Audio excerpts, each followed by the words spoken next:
মাত্র 2 টেবিল চামচ মতো তেল দিয়ে অসাধারণ টেস্টি একটা ব্রেকফাস্টের রেসিপি নিয়ে এসে হাজির হয়েছি। এটা আমি বিউলির ডাল দিয়ে বানিয়েছি, আর বানানোটা একেবারেই সোজা। যে একবার দেখবে না, সেই এটা অনায়াসে বানিয়ে ফেলতে পারবেন। আর একবার বানিয়ে খেলে পরে বারে বারে আপনাদের বানিয়ে খেতে ইচ্ছে করবে। আমি এখানে ছোটো বাটির 1 বাটি মতো বিউলির ডাল রাতভর ভিজিয়ে রেখেছিলাম। এই 6 থেকে 7 ঘন্টা হবে। দেখুন, ডালটা কিন্তু অনেকটাই ফুলে গেছে আর অনেকটা নরমও হয়ে গেছে। জলটা ফেলে দিয়ে আমি একটা মিক্সার গ্রাইন্ডারের ভেতর এই ডালটা দিয়ে দিচ্ছি। পুরো ডালটা আমি দিয়ে দিলাম মিক্সার গ্রাইন্ডারের ভেতরে। আর এখানে আমি গ্রাইন্ড করার জন্য 2 টেবিল চামচ জল দিয়েছি। জলটা যত সম্ভব কম দিয়েই ডালটাকে গ্রাইন্ড করার চেষ্টা করবেন। সুন্দর একটা স্মুথ পেস্ট তৈরি হয়ে গেছে। ঢাকা দিয়ে সরিয়ে রাখলাম। একটা কড়াই গরম করতে দিয়ে দিয়েছি গ্যাস ওভেনে। এর ভেতর দিয়ে দিচ্ছি 2 টেবিল চামচ মতো সর্ষের তেল। আজকে সর্ষের তেলেই রান্নাটা করব। একটু সামান্য লবণ দিয়ে দিলাম, তাহলে সর্ষের তেলের কাঁচা গন্ধটা আর থাকবে না।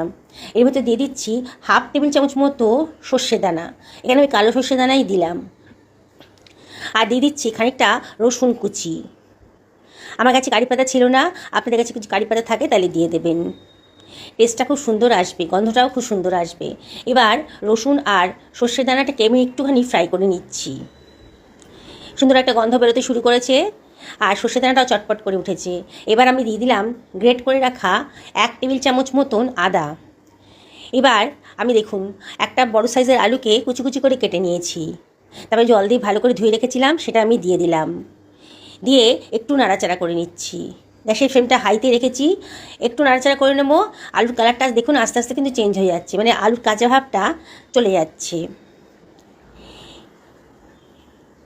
মিনিট খানেক একটু নাড়াচাড়া করে নিয়েছি। এবারে আমি এর ভিতরে দিয়ে দিচ্ছি 2খানা পেঁয়াজকে কুচি করে কেটে রেখেছিলাম। দেখুন, সেটাও দিয়ে দিলাম।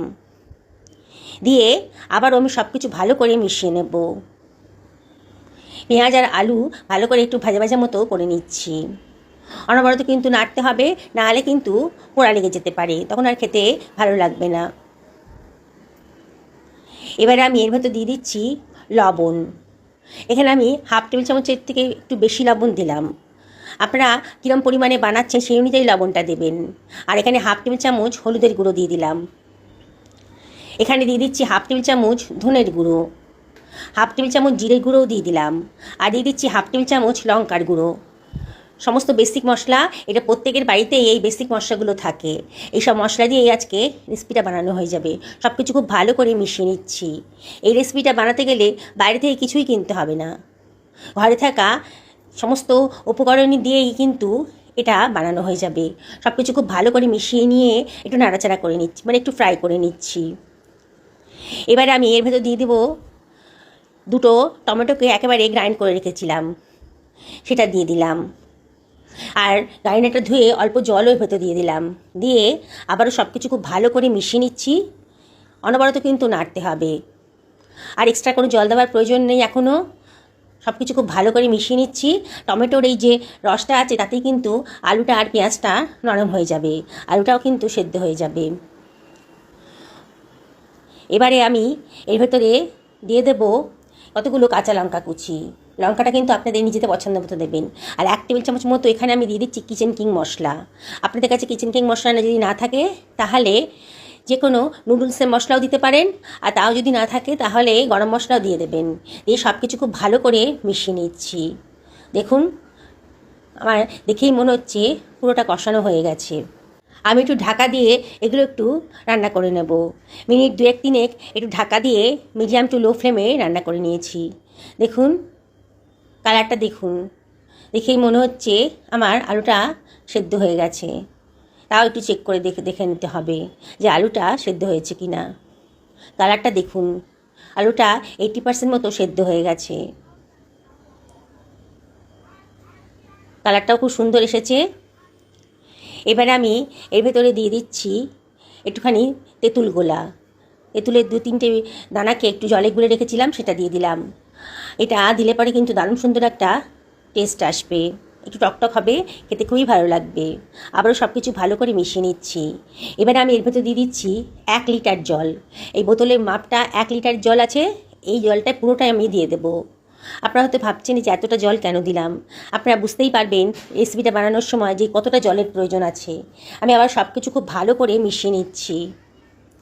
এবার হাই ফ্লেমে রেখেছি, খুব ভালো করে মিশিয়ে নিতে হবে। বন্ধুরা, একেবারে নতুন ধরনের একটা রেসিপি কিন্তু আজকে তৈরি হতে চলেছে। আপনারা একবার দেখলেই কিন্তু এটা বানাতে ইচ্ছা করবে। এবার আমি এটাকে ঢাকা দিয়ে ফুটতে দেব। ঢাকা দিয়ে দিলাম। এবারে আমার যে ডালটা আমি বেটে রেখেছিলাম, গ্রাইন্ড করে রেখেছিলাম আর কি, দেখুন অনেকক্ষণ হয়ে গেছে। এবারে এর মধ্যে আমি মিশিয়ে দেবো হাফ টেবিল চামচ মতো লবণ, আর কিছুই দেবো না, শুধু লবণটাই দিলাম। এবার একটা হুইস্কের সাহায্যে আমি ভালো করে ফেটিয়ে নেব। আমি এই ফেটানো ডাল থেকে ছোট আকারে বলের মতো নিয়ে একটা জল ভরা বাটির ভেতর দিয়ে দিচ্ছি। দেখুন ডালের বলটা কিন্তু ভাসছে, ডুবে যাচ্ছে না। তার মানে আমার ডালটা পারফেক্টলি ফেটানো হয়ে গেছে। এই জল থেকে ডালের বলটা তুলে আবার মেইন বাটিতে রেখে দিলাম, দিয়ে আবারও একটুখানি ফেটিয়ে নিচ্ছি। আমার খুব পারফেক্টলি ডালটা ফেটানো হয়ে গেছে, বোঝা যাচ্ছে।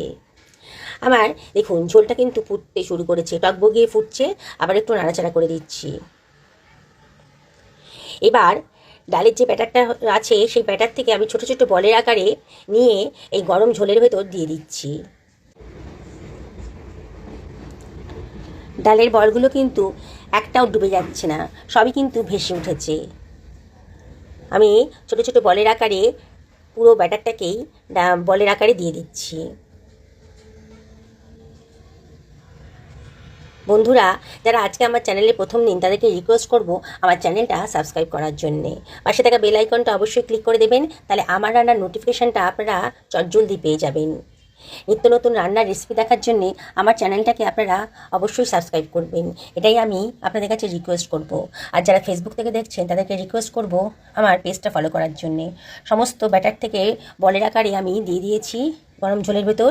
এবার ওপর থেকে ছড়িয়ে দিচ্ছি খানিকটা ধনেপাতা আর কসুরি মেথি, দারুণ সুন্দর একটা ফ্লেভার আসবে। এবার এটা ঢাকা দিয়ে মিনিট 5 থেকে 6 রান্না করে নেব। মিনিট 3 বাদে ঢাকাটা তুলে আমি একটু নাড়াচাড়া করে দিচ্ছি হালকা হাতে। দেখুন ডালের বলগুলো কতটা ফুলে উঠেছে, একেবারে সুন্দর করে ফুলে উঠেছে। আবারও ঢাকা দিয়ে মিনিট 3 রান্না করে নেব।